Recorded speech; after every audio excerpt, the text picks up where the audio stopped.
नमस्कार. आजच्या व्हिडिओमध्ये तुम्हा सर्वांचे खूप खूप मनापासून स्वागत आहे. आज आपण पावसाळा स्पेशल मूग डाळीचे कुरकुरीत वडे कसे बनवायचे ते पाहणार आहोत. बाहेर पावसाळी वातावरण चालू आहे आणि अशा वातावरणामध्ये आपल्याला चहाच्या वेळी काही ना काही खमंग कुरकुरीत आणि तसेच खुसखुशीत खाण्याची इच्छा होतेच. तर अशा वेळी हे कुरकुरीत मूग डाळीचे वडे तुम्ही ट्राय करू शकता. खूपच खमंग रुचकर होतात. आमच्याकडे हे वडे नेहमी बनतात आणि तीच रेसिपी आज आता आपण पाहूया. हे वडे बाहेरून मस्त कुरकुरीत खुसखुशीत आणि आतून मऊ होतात आणि विशेष करून हे क्रिस्पी दाल वडा अजिबात तेलकट होत नाही आणि खूप साऱ्या सिक्रेट ट्रिक्स पण मी आज तुम्हाला सांगणार आहे.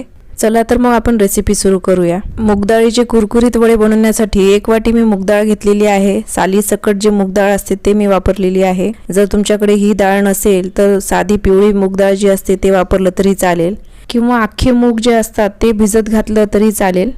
साली सकट मूग डाळ वापरल्यामुळे मस्त क्रिस्पीनेस येतो वड्यांना. आता मूग डाळ मी स्वच्छ धुवून घेतलेलं आहे आणि आता 1-2 तास मी झाकून ठेवते.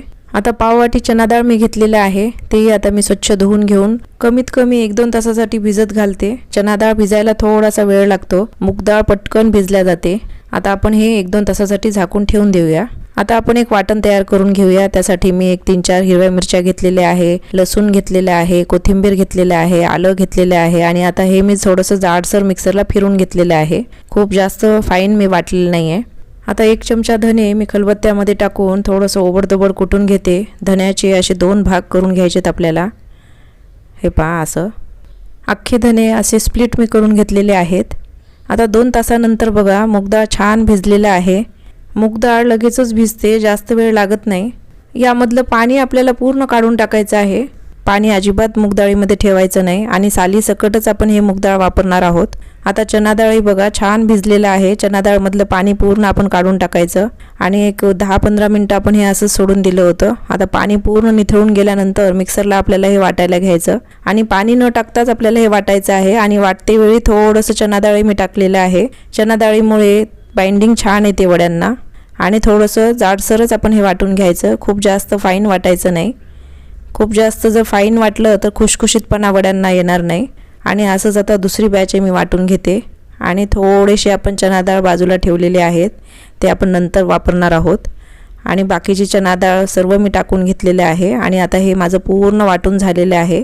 आता जे आपण साईडला ठेवलेलं चना डाळ आहे ते मी टाकून घेतलेलं आहे. 1 चमचा तीळ टाकलेला आहे, 1 ते 1.5 चमचा हिरवं वाटण मी टाकून घेतलेलं आहे आणि अर्धा चमचा ओवा हातावर थोडं चुरडून मी टाकून घेतलेलं आहे. पाव चमचा भाजलेल्या जिऱ्याची पूड मी टाकून घेतलेलं आहे आणि कोथिंबीर टाकून घेतलेलं आहे आणि कुटलेलं जे धना होता ते टाकून घेतलेलं आहे. आणि चवीनुसार आपल्याला काळं मीठ आणि साधं मीठ दोन्ही टाकून घ्यायचं आहे. काळ्या मिठाने मस्त टेस्ट येते वड्यांना. आता हे सर्व आपण छान एकजीव करून घ्यायचं. आवडत असल्यास यामध्ये तुम्ही कांदा बारीक चिरून टाकू शकता. मी कांदा टाकलेला नाही आहे. आता हे व्यवस्थित मी हातानेच एकजीव करून घेते आणि मीठ वगैरे व्यवस्थित आपण टाकून घेतलेलं आहे. आता यामध्ये बाइंडिंग करता मी 1 चमचा बेसनही ॲड करून घेतलेलं आहे आणि थोडीशी हळद टाकून घेतलेली आहे. आणि बघा पाणी न टाकता वाटल्यामुळे मस्त गठ्ठसर मिश्रण आहे. पाणी टाकून जर आपण डाळ वाटली असती तर मिश्रण आपलं लूज झालं असतं आणि जर लूज मिश्रण झालं असतं तर वड्यांचा आकार आपल्याला व्यवस्थित नीट करता आलं नसतं. आता हे पहा, वड्यांना कसा आकार द्यायचा ते पहा. असा हातावरच असं वडा करून घ्यायचं. मी व्हिडिओमध्ये दाखवते त्याप्रमाणे असं हातावर हे वडा बोटाने थापून घ्यायचं. वडे तळण्यासाठी तेल आधी व्यवस्थित कढईमध्ये तापवून घ्यायचं, नंतरच वडा सोडायचं. आणि 1 वडा मी आधी तेलात सोडून पाहिलेला आहे. यामध्ये आपण बाइंडिंग करिता चना डाळ आणि थोडंसं बेसनही टाकलेलं आहे, त्यामुळे वड्याला छान बाइंडिंग आलेली आहे. आणि बघा मस्त कुरकुरीत खुशखुशीत हे वडा बनलेला आहे. आता बाकीचे सर्व वडे मी अशाच प्रकारे करून घेते. 1-1 वडा हातावरच मी थापत हे सोडून घेत आहे. जर तुम्हाला हातावर असे वडे थापायला जर अवघड वाटत असेल तर एखाद्या पेल्यावर तुम्ही असा वडा थापून घेऊन नंतर ते हळूवारपणे तेलात सोडून दोन्ही साईड्स छान सोनेरी रंगाचं होईपर्यंत तळून घ्यायचं. आणि वडे तळताना मीडियम फ्लेमवर आपण तळून घ्यायचं, म्हणजे छान खुशखुशीत आणि कुरकुरीत होतात. बघा किती मस्त क्रिस्पी हे झालेले आहेत आणि हे कुरकुरीतच राहतात थंड झाल्यानंतरही. खूप मस्त झालेले आहेत. तेच पकोडे किंवा भजी खाऊन जर कंटाळा आला असेल तर हे मूगवडे तुम्ही नक्की ट्राय करा. खूप मस्त खमंग होतात आणि एकदा जर तुम्ही करून पाहिलात तर तुम्ही सारखं हे वडे बनवाल. असे मूग डाळीचे वडे बनवण्यासाठी फक्त काही टिप्स आपल्याला लक्षात ठेवायचे आहेत. पहिली टिप ही आहे की जी साली सकट मूग डाळ असते त्या मूग डाळीचाच वापर तुम्ही इथे करा.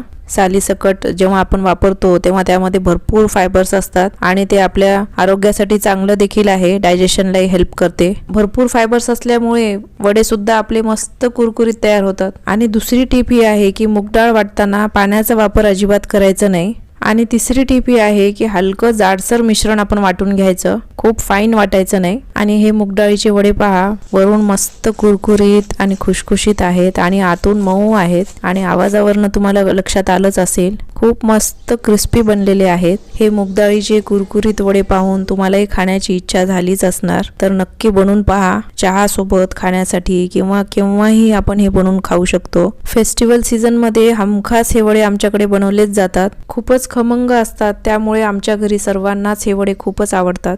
आणि विशेष करून हे क्रिस्पी दालवडा अजिबात तेलकट होत नाही. क्रिस्पी दालवड्यासाठी फक्त काही सिक्रेट ट्रिक्स आपल्याला फॉलो करायचे असतात. जर तुम्ही मूग डाळीचे असे वडे जर कधी बनवले नसतील तर एकदा नक्की बनवून पहा, तुम्हाला नक्कीच आवडतील. तुम्हाला कोणत्या प्रकारचे रेसिपीज पाहायला आवडतील ते देखील मला कमेंट करून सांगा, त्याप्रमाणे मग मी व्हिडिओज घेऊन येईन. रेसिपीमध्ये कोणतीच अडचण येऊ नये म्हणून मी अगदी बेसिक गोष्टी सांगत असते, जेणेकरून रेसिपी करताना काहीच चुका होणार नाहीत. तर आजची मूग डाळ वड्याची रेसिपी जर तुम्हाला आवडल्यास लाईक, शेअर, सबस्क्राईब करायला विसरू नका. आणि वेळात वेळ काढून तुम्ही रेसिपी इथपर्यंत पाहिल्याबद्दल तुमचे खूप खूप मनापासून धन्यवाद.